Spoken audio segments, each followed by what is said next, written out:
তওবা শব্দের অর্থ হলো ফিরে আসা। কিভাবে আমরা ফিরে আসব? কোনো অন্যায় হওয়ার পরে লজ্জিত হয়ে আল্লাহর কাছে ক্ষমা চেয়ে ওই কাজটা আর করবো না, ওই পথ থেকে সরে যাব, এটা হলো তওবা।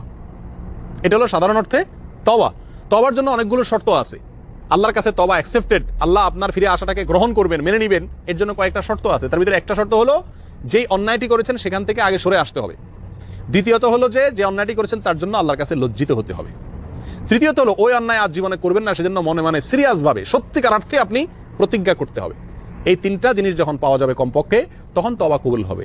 আর যদি তওবাটা বান্দার হক সংশ্লিষ্ট কোনো অন্যায় থেকে তওবা হয়, যেমন কারোর টাকা মেরে খেয়েছেন, সেখান থেকে আপনি তওবা করেন, তাহলে সেখানে আবার এই তিনটা শর্তের সাথে আরেকটি শর্ত যুক্ত হবে। সেটা হলো যার হক মেরে খেয়েছেন তার হক তাকে ফিরিয়ে দিয়ে তারপর আল্লাহর কাছে মাফ চাইতে হবে।